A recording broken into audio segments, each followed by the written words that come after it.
की वजह से इंग्लिश या मैथ या जिसमें भी वो करना चाहता है वो हाथ से चला जाए। ठीक तो है। वो अपनी फीस जमा करा दे, जैसे कि उसका सेकंड लिस्ट में आ गया मैथ में, हाँ और वो करना चाहता है ला या ला केमिस्ट्री में जाना। बिस्मिल्लाहिर्रहमानिर्रहीम, अस्सलाम वालेकुम। काफ़ी सारे स्टूडेंट के कमेंट्स आ रहे थे कि लाइक अगर हमने 3 डिपार्टमेंट्स में अप्लाई किया है, फॉर एग्जांपल लॉ के अंदर भी अप्लाई किया, बीएस इंग्लिश के अंदर भी अप्लाई किया है और बीएस मैथ के अंदर भी अप्लाई किया, तो फॉर एग्जांपल आपका इंटरेस्ट है लॉ में, ठीक है, आपका पहली मेरिट लिस्ट में लॉ के अंदर नाम नहीं आता, लॉ वाली लिस्ट में, जबकि आपका एडमिशन हो जाता है पहली लिस्ट में, आपका मैथ में फॉर एग्जांपल नाम आ जाता है, तो आप अपने एडमिशन को सिक्योर करने के लिए मैथ में चले जाते हो। मिसाल दे रहा हूँ, इसी तरह जो भी आपने 3-4 डिपार्टमेंट में सिलेक्ट किए हैं, आपका इंटरेस्ट किसी और फील्ड में, तो डॉक्टर साहब आपको एक्सप्लेन करेंगे क्या आप एक डिपार्टमेंट छोड़कर दूसरे डिपार्टमेंट जा सकते हैं और क्या वो उसका प्रोसीजर क्या होगा, फीस कैसे देनी होगी। चलो डॉक्टर साहब। जी जी, ऐसी है। अगर ऐसे है कि अगर आप, जैसे कि आपने अभी पहले कहा कि किसी का लॉ में इंटरेस्ट है और वो नंबर कम है, तो वो सिक्योर करना चाहता है कि कहीं लॉ में नाम आते आते ये ना हो कि नाम ना आए मेरिट की वजह से, इंग्लिश या मैथ या जिसमें भी वो करना चाहता है वो हाथ से चला जाए। ठीक तो वो अपनी फीस जमा करा दे, जैसे कि उसका सेकंड लिस्ट में आ गया मैथ में, हाँ और वो करना चाहता है लॉ या केमिस्ट्री में जाना चाहता है, ठीक। फिजिक्स में जाना चाहता है, ठीक है। तो सॉरी मैथ वाला फिजिक्स में, तो केमिस्ट्री में तो नहीं जाएगा, मगर वैसे एग्जांपल के तौर पे अगर उसका इंग्लिश में आ गया और उसने अप्लाई कर दिया, आके फीस जमा करा दिए, वो 10 दिन के बाद उसका लॉ में आ जाता है। ठीक है, बात को समझना आप लोग, ठीक है। 10 दिन के बाद उसका लॉ में आ जाता है नाम आ तो जाए। उसकी फी वही ट्रांसफर डिपार्टमेंट से डिपार्टमेंट हो जाएगी, ठीक और हो गया। वो एक से दूसरे में जा सकता तो है। यानी कि एक डिपार्टमेंट भी चेंज होएगा और फीस भी यानी कि ट्रांसफर हो सकती है। फी वही रहेगी जो उसने पहले दे दी है एक, यानी कि उसमें, हाँ अगर दूसरे डिपार्टमेंट की फीस ज्यादा है हाँ। तो वो ऊपर से उसे पे करनी पड़ेगी, नहीं तो वो जो मोस्टली बीएस की तो सेम ही होती है सब डिपार्टमेंट की, तो वो एक ही रहेगी, वो सेम ही रहेगी। ऐसा मतलब स्टूडेंट परेशान ना हो कि नहीं, वो नहीं, एक नहीं, डिपार्टमेंट परेशान नहीं में, होना, यानी कि बिल्कुल अगर उनका एडमिशन उन्हें सिक्योर करना है, जी जी जी, ठीक है, वो अपना सिक्योर कर लें, और अगर उनको यकीन भी हो कि मैं अगर दूसरी तीसरी लिस्ट में मेरा जिस फील्ड में उनका इंटरेस्ट है उसमें भी ना, वो ऐसे देख ले कि वो लिस्ट देख ले, हाँ तो सेकंड इंटरेस्ट जिसमें रखते हैं अगर उसमें आ जाए तो उसमें अप्लाई करते हैं, ठीक है। और ये देख ले यूनिवर्सिटी पहले वो कर ले, और दूसरा ये भी है कि यूनिवर्सिटी फी रिफंड भी करती है, यानी कि आपका किसी और अच्छी यूनिवर्सिटी में आप जाना चाहते हैं, बिल्कुल, ये भी मैंने आपसे क्वेश्चन करना था इसी वीडियो में, चलो आपने एक्सप्लेन कर, यानी कि आपका कोई मेडिकल के एमडी कैट के स्टूडेंट है, वो किसी प्राइवेट मेडिकल कॉलेज में जाना चाहते हैं, कहीं वो आर्मी मेडिकल कॉलेज में उनका नेम आ जाता है लेट में थोड़ा सा, तो उनका यहाँ एडमिशन जो है ना वो 10 दिन है, 12 है, 15 या 20, पहले कुछ दिनों में 10 दिन में या 12 दिन में फुल रिफंडेड होती है, और फिर 20 से 25 दिनों में हाफ होती है। वो जैसे कि हर डिपार्टमेंट का अपना शेड्यूल है, वो आप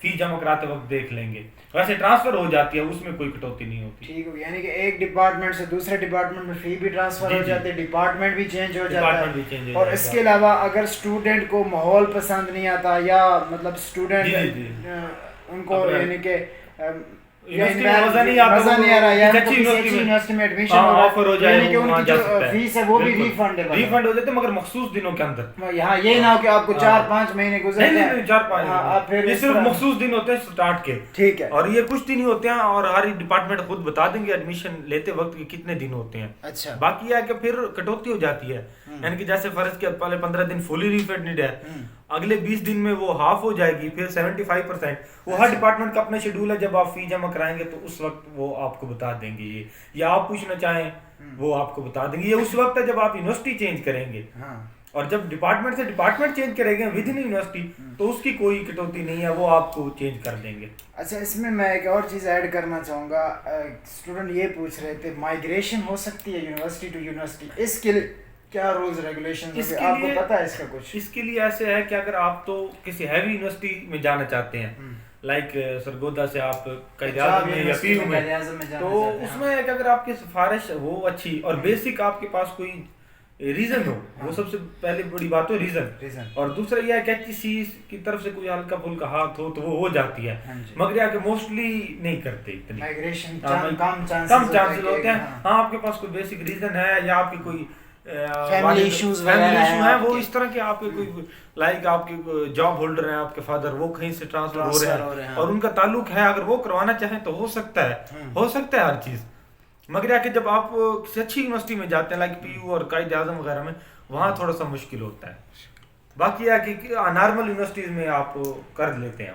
ठीक है, तो स्टूडेंट आपके क्वेश्चन क्लियर होंगे, जिसमें पहला क्वेश्चन ये था कि एक तो डिपार्टमेंट में यानी कि आपने जो इंटरेस्ट है उसमें भी एडमिशन सिक्योर करवा सकते हो, वैसे भी आप सिक्योर करवा सकते हो। सीट यानी अपनी यानी कि आपने सीट में लाजमी कंफर्म कर लेनी, ये ना हो कि आपका लॉ में भी फॉर एग्जांपल ना है, आप उससे भी रह जाओ, और जिस डिपार्टमेंट में आपका वैसे आपने बाई चांस अप्लाई किया था उसमें भी आप, और दूसरा एक और भी है जैसे कि बीएस का भी फार्मेसी को ओपन नहीं हुआ, डीपीटी और फार्मेसी के एडमिशन ओपन नहीं हुए, तो वो अगर आपका केमिस्ट्री में अब हो जाता है और आप चाहते हैं कि फार्मेसी या डीपीटी में आए, क्योंकि अभी जब देखें जब उनके एडमिशन ओपन हो गया आपने उनमें अप्लाई कर दिया, डॉक्टर साहब आगे आपको एक्सप्लेन कर उसमें उन्होंने अप्लाई कर दिया और उनका नेम आ गया फार्मेसी में या डीपीटी में, ठीक तो वही फी जो आपकी बीएस केमिस्ट्री या उसमें बायो में, जूलॉजी में या बॉटनी में है, तो वो भी फार्मेसी फार्मेसी और डीपीटी में एडजस्ट करना है, क्योंकि फार्मेसी की फीस थोड़ी बीएस प्रोग्राम वगैरह से ज्यादा है, वो आपको एक्स्ट्रा देनी पड़ेगी आपको। ये ऐसे ही है। ठीक है, तो दूसरा भी क्वेश्चन आपका ऑलमोस्ट क्लियर था, और माइग्रेशन वाला भी डॉक्टर साहब ने आपको क्लियर कर दिया होगा आसान से। और डॉक्टर साहब का तारुफ ये है कि आप अक्सर व्लॉग में भी नजर आ जाते हैं। जी बिल्कुल,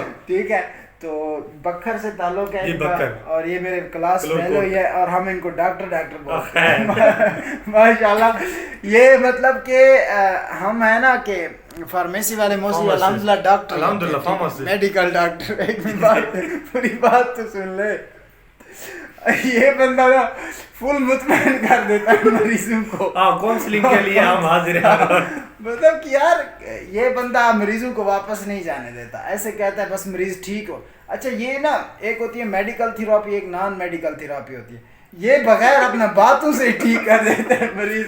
होनी चाहिए, वैसे मरीज आते हैं परेशान, उनके लिए वैसे होना चाहिए। जो स्टूडेंट इस टाइम परेशान है उनके लिए थेरेपी करना, के लिए ये है कि यार जिस तरह के मार्क्स आए हैं, जिनके थोड़े से कम मार्क्स हैं, वो बेचारे परेशान है वाकई बहुत ज्यादा। अच्छा, मगर यह है कि वो एक यह है कि सीट रिजर्व कर लें कहीं ना कहीं, साल जाया ना करें, जैसे कि हालात आ रहे हैं, मेरिट बढ़ते जा रहे हैं, बोरियां भर के नंबर आने लास्ट टाइम वाले जो स्टूडेंट हैं जिन्होंने एक साल मिस किया, वो बेचारे इस साल बहुत परेशान है, क्योंकि लास्ट टाइम के नंबर कम थे और इस बार आए नंबर ज्यादा।